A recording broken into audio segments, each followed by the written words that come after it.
I'm Ben, and I'm a GI fellow who's also board certified in internal medicine. I saw a video on TikTok earlier this week that I got tagged in that was about COVID, and it really concerned me because it's full of misinformation that's really convincing sounding. It's discussing the legitimacy of COVID deaths. COVID-19 is rarely the actual cause of death among coronavirus patients. Whether people that are listed as COVID deaths are actually COVID deaths. I think the video is old based on the numbers that it quotes, but it has tens of thousands of views, and I got tagged on it earlier this week, so it's still doing damage. The core argument of this video, which believe it or not is a news segment that actually aired on TV, is that a huge percentage of supposed COVID deaths died from things other than COVID. Of the 220,000 deaths attributed to the coronavirus, 87,000 of them died from pneumonia and influenza. 17,000 died from chronic respiratory diseases, and 26,000 died from respiratory distress syndrome. Now, COVID causes pneumonia and acute respiratory distress syndrome. That's the main way it kills people. That's honestly like saying it doesn't hurt when I pee because of bacteria, it hurts when I pee because I have a UTI. The bacteria cause the UTI, just like COVID causes pneumonia and acute respiratory distress syndrome. That clip also references chronic lower respiratory diseases.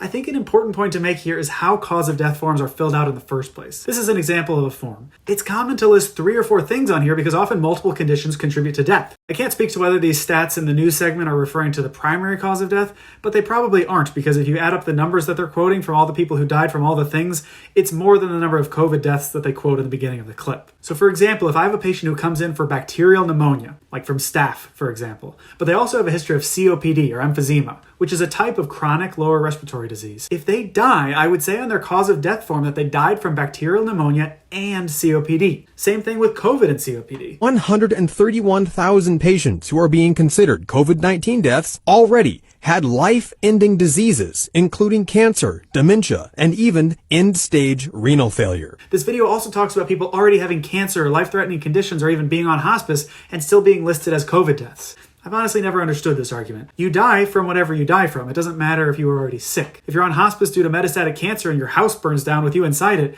you died from the fire, not from cancer. It's true that cancer patients or dementia patients might be more prone to die from COVID, but they still died from COVID. Even in the case of a fire, I would probably put metastatic cancer on their cause of death sheet, but the fire would be number 1. And a whopping 28,000 died from cardiac arrest and heart failure. The third key point here is that COVID, when it gets really bad in the hospital, can cause other organ systems to shut down. So for example, if your lungs fail from pneumonia from COVID, you might go into shock, which then drops your blood pressure, which can make your kidneys fail. This can elevate your potassium. It can cause fluid to build up in your body and stress out your heart and cause a heart attack. You might die from the heart attack, and I would put that as the number 1 cause of death. But then kidney failure, respiratory failure, pneumonia, and COVID-19 would all go on the cause of death form as well as other causes of death. And that person would be considered a COVID death because COVID kicked all of that off. Of course, there might be some cases where the role that COVID played in someone's death is debatable, but this is unlikely to be a significant majority, and there's no evidence to say otherwise.